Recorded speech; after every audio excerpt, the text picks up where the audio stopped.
अस्सलाम वालेकुम, मैं हूं रेहान तारिक और आप देख रहे हैं दास्तक। सबसे पहले जिक्र दास्तक की उन स्टोरीज का जिन पे आज देंगे दास्तक। मुल्क में महंगाई का सुनामी, शरह 9.3% हो गई। जुलाई में महंगाई का मॉनसून, कीमतों में 2.5% इजाफा। महंगाई का तूफान कब थमेगा? रिलीफ के दावों के बावजूद अवाम को फायदा क्यों नहीं पहुंच पा रहा? ये सवाल आज के दस्तक में उठाएंगे। कराची में नालों की सफाई का आगाज, एफडब्ल्यूओ और एनडीएमए के ऑपरेशन में तेजी। महकमा मौसमियात ने भी वार्निंग जारी कर दी। क्या मॉनसून के नए सिलसिले से कबल नालों की सफाई का अमल मुकम्मल हो पाएगा? और फिर तस्करा करेंगे कि आईएसपीआर से भारतीय हुकूमत खौफजदा क्यों है। मुल्क भर में ईद उल अजहा की बाबरकत सातें इख्तिताम पजीर हो गई हैं। फर्जंदान तौहीद सुन्नत इब्राहिमी की अदायगी से फारिग हो चुके हैं। मिलने मिलाने और लजीज पकवानों की तैयारी का मरहला जारी है, लेकिन इस बार मुल्क भर में माजी के निस्बत कंपैरेटिवली पकवान कुछ फीके फीके से हैं। ये फीकापन मुल्क भर में महंगाई की बढ़ती हुई शरह के बायस है। महंगाई का एक सुनामी है जो इस वक्त थमने नहीं पा रहा है।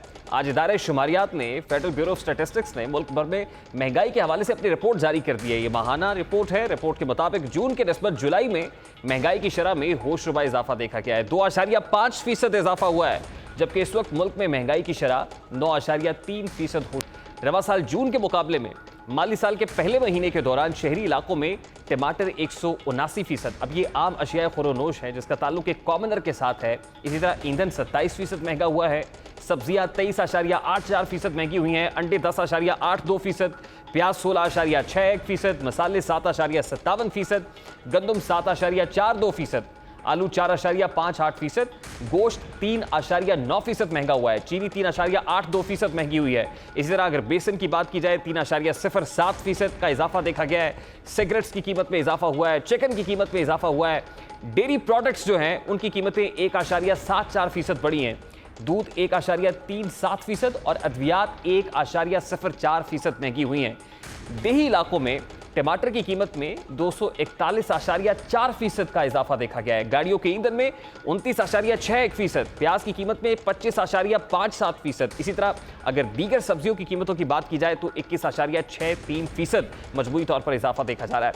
अंडों की कीमत में 3.84%, गंदम की कीमत में 1.84%, आलू की कीमत में 5.33%, चीनी की कीमत में 3.67% इजाफा हुआ है। चावल की कीमतें बढ़ी हैं। चिकन की कीमत बढ़ी है। गोश्त की कीमतों में इजाफा हुआ है। 1.82% गोश्त की कीमतें बढ़ी हैं। महंगाई की शरह में यह इजाफा हुकूमती दावों के बरक्स है। पाकिस्तान जो कि एक ज़रूरी मुल्क है जो अपनी ज़रूरियात की बुनियादी अशिया ज़राअत से हासिल करता है, वहाँ पर अशिया खुरोनोश की कीमतों में इजाफा यकीनन समझ से बालातर है। पाकिस्तान माजी में गंदम के मामले में खुद कफील रहा है, लेकिन नाकिस पॉलिसियां, मिस मैनेजमेंट, इसके बायस अब हमें गंदम दरामद करना पड़ रही है। पहले जहां बरामद करते थे अब दरामद कर रहे हैं।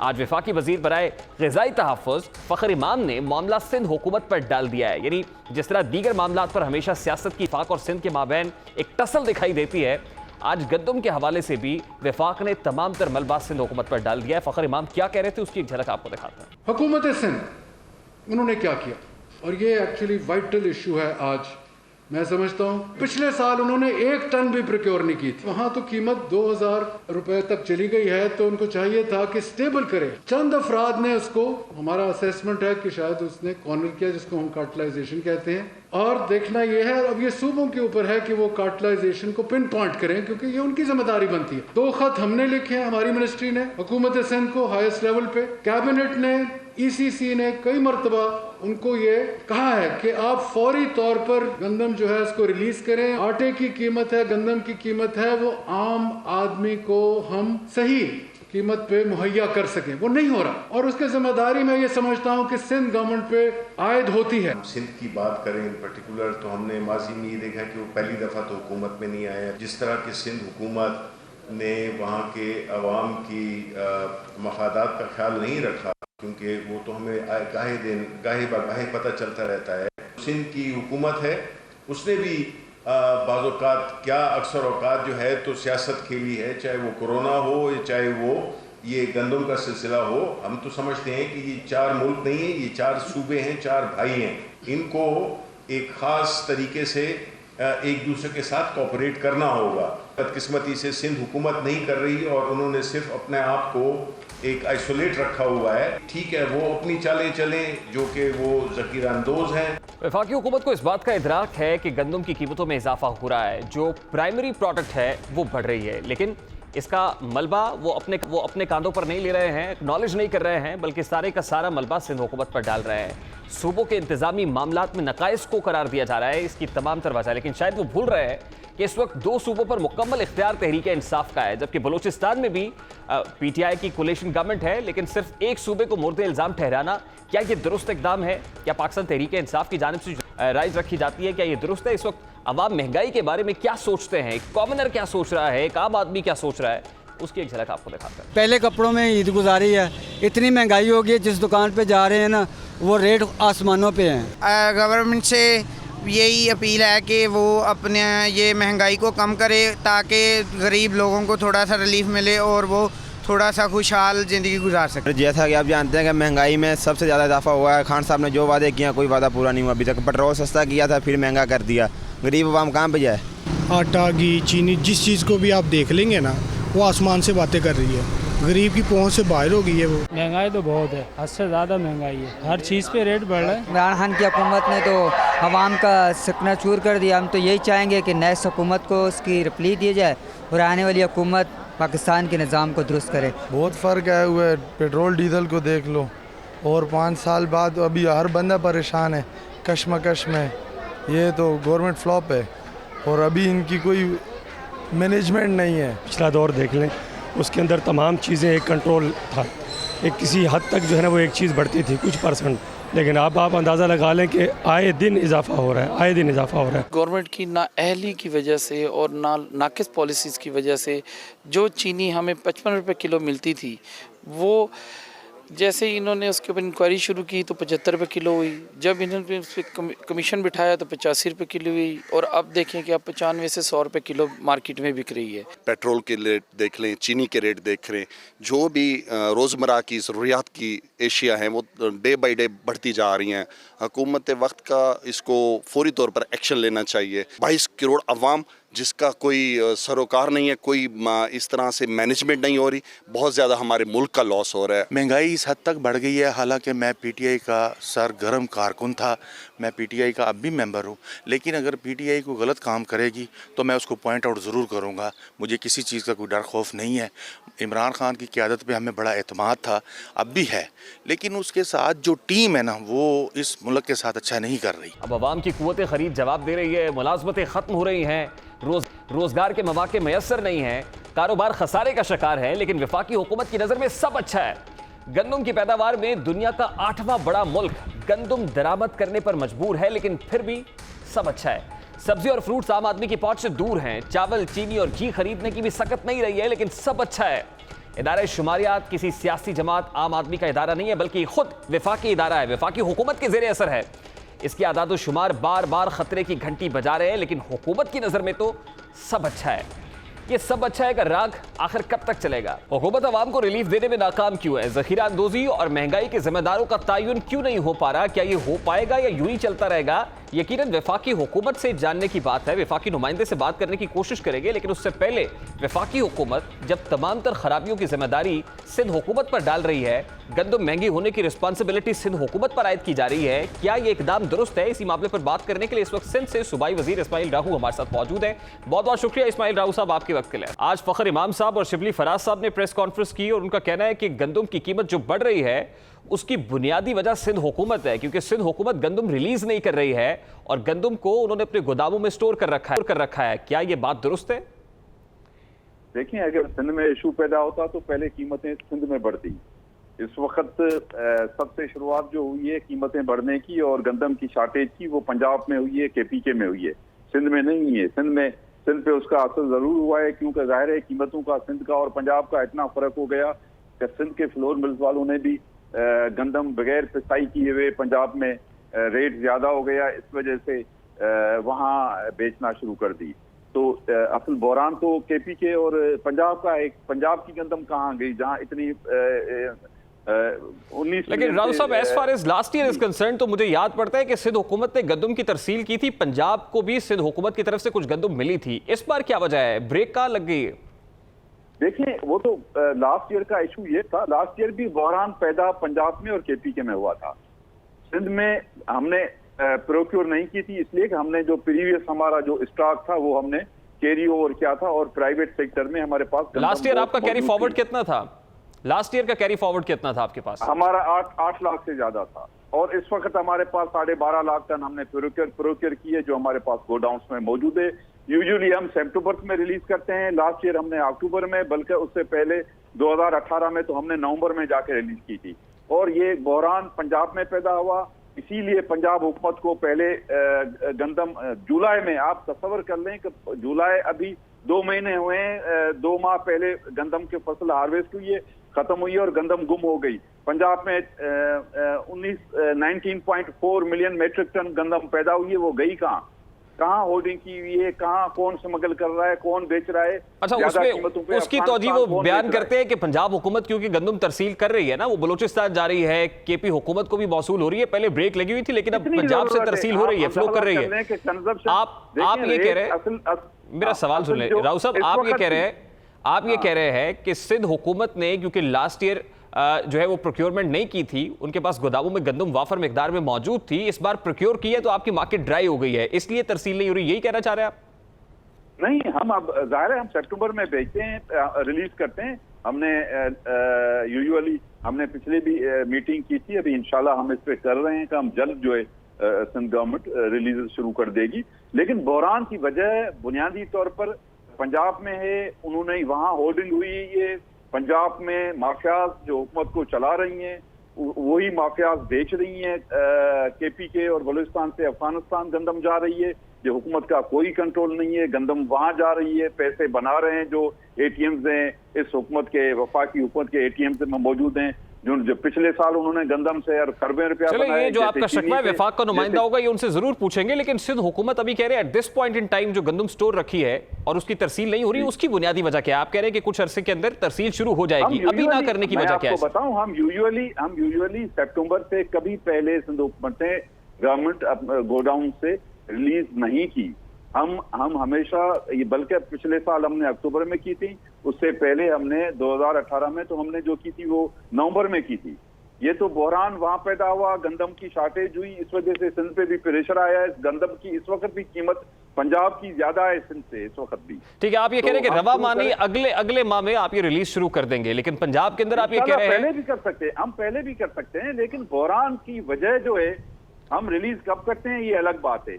लेकिन ये कहना कि बहरान जो है वो सिंध की वजह से पैदा हुआ है, भाई सिंध में गंदम, सिंध की कंजम्पशन गंदम सिंध में हुई कितनी है? 38.52 हुई है। आपका 4 मिलियन मेट्रिक टन है, बिल्कुल 4 मिलियन मेट्रिक टन का साइज है। 3.8 जिसमें से आप बताएं हमने 12.5 लाख टन हमने खरीद लिए, 1,65,000 टन यहाँ से प्रोक्योर किए पास्को ने, और सिंध की जो माहवार कंजम्पशन है वो 4,79,000 यानी 4,80,000 मेट्रिक टन माहवार है। अगर आप 4 माह भी 2 माह फसल के हार्वेस्टिंग किए और 2 माह बाद में लगा लें, 4 माह वो लगा लें तो भी 20 लाख टन तो उसी में हमारी कंज्यूम हो गई। अच्छा ठीक है, वफाक ये कहती है कि सिंध के अंदर जो है होर्डिंग माफिया सरगर्म है, वहां पर ब्लैक मार्केटिंग हो रही है, जखीरा अंदोज वहां पर कार्रवाई नहीं की जाती। आप ये कह रहे हैं कि पंजाब में ऐसा है, आप ये कह रहे हैं कि पंजाब में ऐसा हो रहा है, पंजाब में इसके पीछे कौन है राहुल साहब?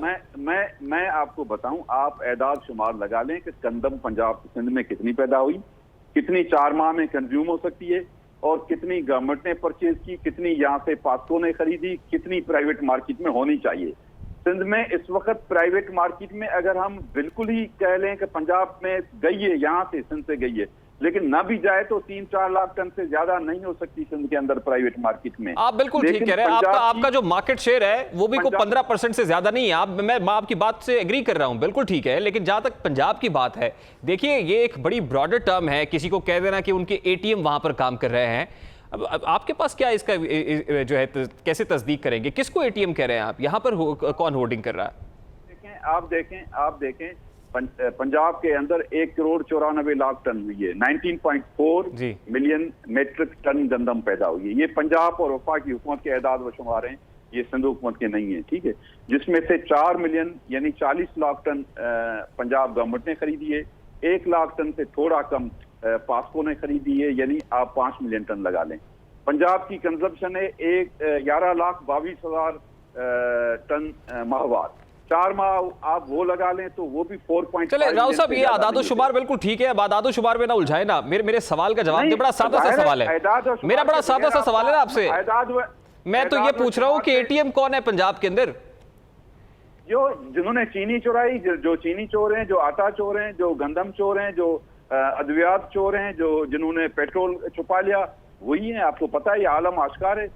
जो माफियाज इस हुकूमत को चला रही हैं, ये हुकूमत माफियाज चला रही हैं। माफियाज के आगे ये हुकूमत। चीनी पर तो इंक्वायरी कमीशन बना, पता चला कि खुसरो बख्तियार है, जहांगीर तरीन है और कुछ ऑपोजिशन के लोग भी हैं, उनकी अपनी शुगर मिलें भी हैं। ये तो बड़े अरसे से होता चला रहा है। लेकिन कमीशन बने, प्राइम मिनिस्टर साहब नोटिस ले, लेकिन आवाम को तो कोई फायदा नहीं हुआ ना। हर कमीशन बनने के ऐलान पे 10 रुपया चीनी बढ़ गई, फिर कमीशन की रिपोर्ट आई तो 10 रुपया मजीद बढ़ गई, फिर दूसरी फॉरेंसिक रिपोर्ट आई तो 10 रुपया और चीनी बढ़ गई। इस वक्त 95। चीनी बहरान के पीछे तो बड़े बड़े हैवी वेट्स है सर। गंदम बहरान के पीछे कौन है? गंदम बहरान के पीछे भी वही माफियाज हैं जो खान साहब न्यारी साहब के आगे पीछे हैं। वही जहांगीर तरीन की बात कर रहे हैं आप? खुसरो बख्तियार की तो अभी खुसरो बख्तियार की तो कोई फ्लोर मिल रही। जो बैठे हुए हैं, लेफ्ट राइट सब चला रहे हैं, जो हुकूमत के अभी इस वक्त करता धरता है चला रहे हैं। ठीक है, बहुत बहुत शुक्रिया इस्माइल राहू साहब आपके वक्त के लिए। सूबाई वज़ीर ज़राअत इस्माइल राहू हमारे साथ मौजूद थे और वो रिस्पॉन्सिबिलिटी डाल रहे हैं वफाकी हुकूमत के ऊपर, क्योंकि वफाकी हुकूमत का यकीनन एक बड़ा मार्केट शेयर है गंदम के मामले को लेकर, और सिंध हुकूमत का जो शेयर है वो 3.8 मिलियन मेट्रिक टन है। बारकैफ वफाकी हुकूमत की इस इन्फ्लेशन की मामले के ऊपर क्या राय है, बात करने के लिए डॉक्टर नौशीन हामिद हमारे साथ मौजूद है। बहुत बहुत शुक्रिया डॉक्टर साहब आपके वक्त के लिए। डॉक्टर साहब, बड़ा आसान काम है कि आप अपनी रिस्पॉन्सिबिलिटीज, अपनी जिम्मेदारियों का बोझ उतार के किसी दूसरे सूबे पर लगा दें जहां पर आपकी हुकूमत नहीं है, जहां पर पाकिस्तान पीपल्स पार्टी इस वक्त बराजमान है। यही हुआ है आज, जहां दीगर इश्यूज के ऊपर होता है, टिड्डी दल का मामला आता है तो वफाक और सिंध के दरमियान एक लड़ाई शुरू हो जाती है। नालों की सफाई का मामला आता है, यही होता है। बिजली के मामला आता है, तब ये रोलिंग स्टोन बन जाता है सिंध और वफाक के माबैन। इसी तरह ये आटे का जो बहरान है, इस पर आज फ़खर इमाम साहब और शिबली फराज साहब ने प्रेस कॉन्फ्रेंस के दौरान कहा कि अगर कीमतें बढ़ रही हैं गंदम की तो इसकी रिस्पॉन्सिबल सिंध हुकूमत है। मेरा बड़ा सादा सा सवाल है आपसे कि सिंध हुकूमत कैसे रिस्पॉन्सिबल हो सकती है जब मार्केट शेयर का 80% पंजाब के पास है और वहां पाकिस्तान तहरीक इंसाफ की हुकूमत है, तो फिर सिंध हुकूमत कैसे रिस्पॉन्सिबल है गंदम की कीमत बढ़ने की? जी, आप सबको पता है कि 18th अमेंडमेंट को कि उसमें कुछ अच्छी चीजें भी हैं, मगर कुछ ऐसी चीजें उसके अंदर मौजूद हैं जिसकी वजह से सूबे जो है वो बहुत सारे मामलात में जो है वो खुद मुख्तार हैं और वो अपनी पॉलिसीज खुद बनाते हैं, वो अपने डिसीजन जो है वो खुद लेते हैं। फेडरल गवर्नमेंट एडवाइजेस देती है, मगर फाइनल डिसीजन जो होते हैं वो इवेंचुअली सूबों के पास ही होते हैं। सिंध हुकूमत की वो कौन सी पॉलिसी है गंदम के मामले पर जिस पे वफाक को तहफ़्फ़ुज़ात हैं या वहां से मसला क्रिएट हो रहा है? देखिए, सिंध हुकूमत जो है वो आपने देखा है कि वो फेडरल के साथ उस तरीके से ताउन जो है वो नहीं करती है और जो एडवाइजेस उनको की जाती हैं उसके ऊपर वो हमारे साथ कोऑपरेट नहीं करती। और ये मेरा नहीं, जहां तक गंदम की कीमतों में इजाफे का मामला है वहां सिंध हुकूमत क्या ताउन करे? मैं तो ये कह रहा हूं कि 80% शेयर इस वक्त पंजाब के पास है। 19.4 मिलियन मेट्रिक टन गंदम पंजाब प्रोड्यूस करता है, 3.8 million metric ton Sindh produce करता है। अब पंजाब का शेयर ऑटोमेटिकली ज्यादा है। अगर आप बाकी तीनों सूबों का शेयर मिलाकर देखें तो तकरीबन 15 से 20% बनता है, जबकि रिमेनिंग जो है 80% वो पंजाब के पास है। तो आप पंजाब जहां पर पाकिस्तान तहरीक इंसाफ बराजमान है, वफाक का सिंध से शिकवा तो नहीं बनता है ना, और ना ही कॉमनर को ये लॉलीपॉप दिया जा सकता है कि सिंध असल में कोऑपरेट नहीं कर रहा है, इस वजह से आटे की कीमत बढ़ रही है। नहीं, जाहिर है कि पॉलिसी तो सारे सूबों के साथ यकसा ही चलनी चाहिए और जो इस वक्त का तकाजा मैं समझती हूँ उसके मुताबिक जो है वो गंदम के इशू को डील कर रहे हैं और इसके बहरान से बचने के लिए और जो भी स्टेप्स हैं वो लिए जा रहे हैं।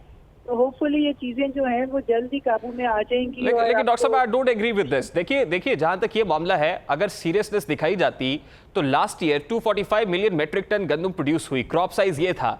इस बार गंदम का जो क्रॉप साइज जो आज फ़खर इमाम साहब और शिबली फराज साहब ने बताया, मजमूई तौर पर मुल्क की पैदावार 210 मिलियन मेट्रिक टन है, यानी उतनी प्रोडक्शन नहीं है जितनी लास्ट ईयर थी। इसी तरह से अगर लास्ट ईयर का कैरी फॉरवर्ड देखा जाए तो वो 40 मिलियन मेट्रिक टन था। इस बार का carry forward 4.5 lakh metric ton है, which is something very alarming. ये तो सिंध हुकूमत की रिस्पॉन्सिबिलिटी नहीं है, ये तो आपकी अपनी रिस्पॉन्सिबिलिटी थी। तो वो अपनी रिस्पॉन्सिबिलिटी को बिल्कुल ऑन करेंगे जी, और इसका हल भी जो है वो गवर्नमेंट ही देगी। इसीलिए इम्पोर्ट के ऑर्डर्स और वो सारी चीज़ों को अभी से एड्रेस किया जा रहा है कि किसी तरह से शॉर्टेज ना आए और प्राइसेस जो है वो कंट्रोल में रहें। तो इसके लिए पॉलिसीज बन रही हैं और मैं आई एम श्योर कि फ़खर इमाम साहब इसका बहुत अच्छा सोल्यूशन जो है वो जल्द दे देंगे। अच्छा, एक तो गंदम बरामद करने वाला 8वां बड़ा मुल्क गंदम इंपोर्ट कर रहा है, ये बड़ा संजीदगी से देखने वाला अमर है। दूसरी बात यह है कि आप ये कह रहे हैं कि इस पर काम हो रहा है, इंपोर्ट की जा रही है, तो मुझे ये बताइएगा कि फिर ये तो इल्ज़ाम नहीं धरना चाहिए ना कि सिंध हुकूमत की रिस्पॉन्सिबिलिटी थी जो उसने अदा नहीं की है। देखिए, सारों की ये तो मैं समझती हूँ कि जॉइंट रिस्पॉन्सिबिलिटी ही होती है। आखिर सूबों का जितना भी शेयर है, शेयर तो है ना उनका, और उनकी पॉलिसीज जो है वो आमतौर पे जो है वो वफाक के साथ जो है वो मुताबिक नहीं रखती और ना ही वो कोऑपरेट करते हैं। और बहरहाल इंशाल्लाह ताला इसके अंदर सिचुएशन में बेहतरी, इस दफ़ा मुल्क बड़े क्राइसिस में से गुजरा है और होपफुली इसमें से अब जिस तरह हम लोग निकल रहे हैं तो तमाम चीज़ों में बेहतरी नजर आनी शुरू हो जाएगी। अच्छा डॉक्टर साहब, आप पाकिस्तान तहरीक इंसाफ की इब्तदाई दिनों की कारकुन हैं, आप मुझे ये बताइएगा, पाकिस्तान तहरीक इंसाफ के 30 अक्टूबर जलसे के अंदर भी आपका बड़ा एक फाल किरदार रहा है, या हामिद मिराज साहब को लिया जाए या आपकी अपनी जो है वो स्ट्रगल को देखा जाए, तो जो स्ट्रगल आपने दी थी जिस तब्दीली के लिए, क्या वो तब्दीली एक कॉमनर के लिए आती हुई दिखाई दी है? क्योंकि कॉमनर तो बड़ा परेशान है पाकिस्तान तहरीक इंसाफ और तब्दीली सरकार से महंगाई को लेकर। नहीं, देखिए, मैं समझती हूँ कि चीज़ें जो हैं वो बेहतरी की तरफ जा रही थी। जिस तरह से इकोनॉमी ने टेक ऑफ किया था और जिस तरीके से तमाम चीज़ें जो हैं वो हम देख रहे थे कि आम लोगों के लिए बेहतरी की तरफ जा रही थी, मगर एक अनफॉर्चुनेटली एक ऐसा पेंडेमिक जो जिसने पूरी डेवलप नेशंस को जो है वो घुटने टेकने पे मजबूर कर दिया। यूके की इकोनॉमी आप समझते हैं कि बिल्कुल 25% पे श्रिंक होकर आ गई। तो ऐसे में ये एक बहुत बड़ा एक हैसल तो आया है बीच में, मगर जिस तरह से हम देख रहे हैं कि अच्छी खबरें भी आ रही हैं। अभी आज जैसे खबर देख रहे थे कि जी सीमेंट की प्रोडक्शन और सीमेंट की यूटिलाइजेशन में इम्प्रूवमेंट हुई है, दैट मीन्स के कंस्ट्रक्शन इंडस्ट्री उठ रही है। डिसीजन लेना बड़ा इंपॉर्टेंट होता है ना। ईद उल अजहा का मौका आया, 2 अहम तोहफे पाकिस्तान तहरीक इंसाफ हुकूमत की तरफ से आवाम को दिए गए। पेट्रोलियम मसनूआत की कीमतों में इजाफा हो गया, LPG सिलेंडर महंगा हो गया। मतलब at this point in time ये डिसीजन आना यकीनन अवाम का शकवा तो अपनी जगह पर बजा है। इसी तरह से अगर दीगर सेक्टर्स के अंदर मामला देखा जाए, आप अगर जून की रिपोर्ट देखें तो 10% लोगों ने पाकिस्तान में अपना रोज़मर्रा ज़िंदगी के लिए अपने घर की अशिया बेची है अपना गुज़र औकात करने के लिए। तो this is something very alarming. जी, अगर आप ये भी तो सोचें ना कि सिचुएशन इससे कहीं ज़्यादा वर्स्ट हो सकती थी, जैसा कि हुई है बहुत सारे ममालिक में। तो पाकिस्तान ने जितना डैमेज कंट्रोल किया है वो बाकी ममालिक के मुकाबले में हमारी कारकर्दगी बेहतर रही है और इसको इंटरनेशनली भी रिकग्निशन मिली है। मगर डेफिनेटली सफ़र किया है लोगों ने और बहुत बड़ा एक क्राइसिस था जिसमें से हमारा मुल्क गुजर रहा है, मगर इंशाल्लाह ताला पैसेज ऑफ टाइम इंशाल्लाह। बहुत बहुत शुक्रिया डॉक्टर साहब आपके वक्त के लिए। डॉक्टर नौशीन हामिद हमारे साथ मौजूद थी। उनकी गुफ्तगू एक ब्रेक लेंगे, ब्रेक के बाद वापस आएंगे तो शहर कायद का रुख करेंगे। हमारे साथ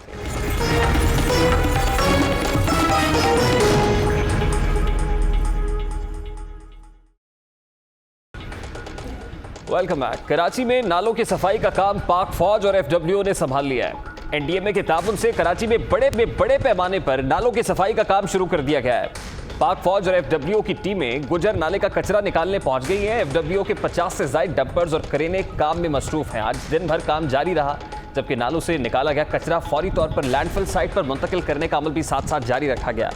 FWO की टीम नालों की सफाई करके बरसाती नालों की चौड़ाई बढ़ाने का काम भी कर रही है। भल सफाई जारी है, लेकिन इस वक्त कराची के शहरियों को एक और बड़े मसले का सामना है और ये मसला है मॉनसून के चौथे सिलसिले का। कराची को एक और खतरा लाहक है, एक और दिक्कत दरपेश है। महकमा मौसमियात ने जुमे और हफ्ते यानी 7 और 8 अगस्त को कराची और हैदराबाद में मूसलाधार बारिश की पेशगोई करते हुए अर्बन फ्लडिंग का खदशा जाहिर कर दिया है। महकमा मौसमियात की जानिब से जारी बयान के मुताबिक जुमेरात की शाम या रात को खलीज बंगाल से मानसून हवा का कम दबाव सिंध में दाखिल होने का इम्कान है, जिसके बायस इसी रोज शाम या रात से हफ्ते तक सिंध, जनूबी पंजाब और मशरकी बलूचिस्तान में मानसून हवाएं शिद्दत के साथ दाखिल होंगी। और इससे कबल गुज़श्ता माह के अवाइल से आखिर तक शहर कायद ने 3 मानसून के स्पेल्स देखे हैं, जिसमें शहरियों को इंतजामी अदम तवज्जुही के बायस सख्त मुश्किलात का सामना करना पड़ा है। गुज़श्ता माह के आखिर में होने वाली बारिश के बायस शहर के बेशतर इलाके नालों की सफाई ना होने और नाले बिफरने की वजह से ज़ेरे आब आ गए, जिसके बायस लोगों के लिए बाराने रहमत ज़हमत में तब्दील हो गई। अब यही नहीं है, मामला यही ख़त्म नहीं होता, बल्कि एक माह के दौरान बारिशों के नतीजे में दर्जन से ज़ायद अफराद करंट लगने से मुख्तलिफ हादसात में जान की बाजी हार गए। बारिशों के बाद सामने आने वाली शहर की सूरत हाल पर सियासी जमातों ने एक दूसरे पर तनकीद की, खूब लफ्जी गोलाबारी की और वफाकी हुकूमत ने सूबाई हुकूमत को इस तमाम तर मामले का जिम्मेदार ठहराया। शहर कायद के 3 किन मसाइल का सामना करना पड़ा, इस हवाले से हमारी टीम ने एक रिपोर्ट तैयार की है। सबसे पहले वो रिपोर्ट आपको दिखाता है।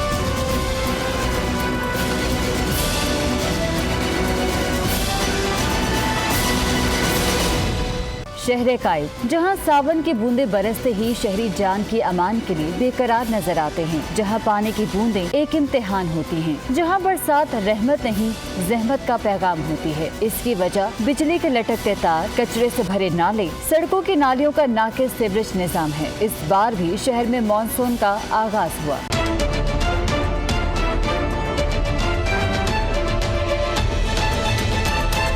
कराची में मानसून की पहली झड़ी का आगाज 6 और 7 जुलाई को हुआ। शहर की बिजली घंटों बंद रही, सड़कों पर ट्रैफिक जैम के नजारे भी देखे गए। सड़कों और इमारतों को सैलाब की वजह से भारी नुकसान हुआ, जबकि इस बारिश में 6 अफराद का इंतकाल हुआ।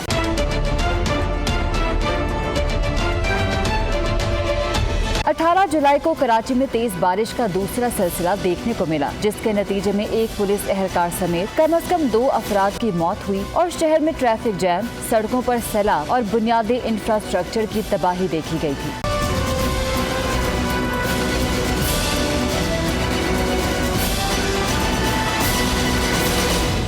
कराची में 26 जुलाई और 27 जुलाई को होने वाली बारिश ने सबसे ज्यादा तबाही मचाई। बारिश का पानी घरों में घुस गया, सड़कें महफूज नहीं, ना ही शाहराहों पर बने पुल। बारिश के पानी ने शहर में जगह जगह गंदगी, ताफुन फैला दिया। मानसून के इस सिलसिले पर खूब सियासत की गई, लेकिन शहर कायद के हालात बेहतर न हो सके। अब शहर में सफाई का इंतजाम NDMA ने संभाल लिया है। देखना ये है कि क्या चौथे सिलसिले से कब्ल सफाई का अमल मुकम्मल हो पाएगा।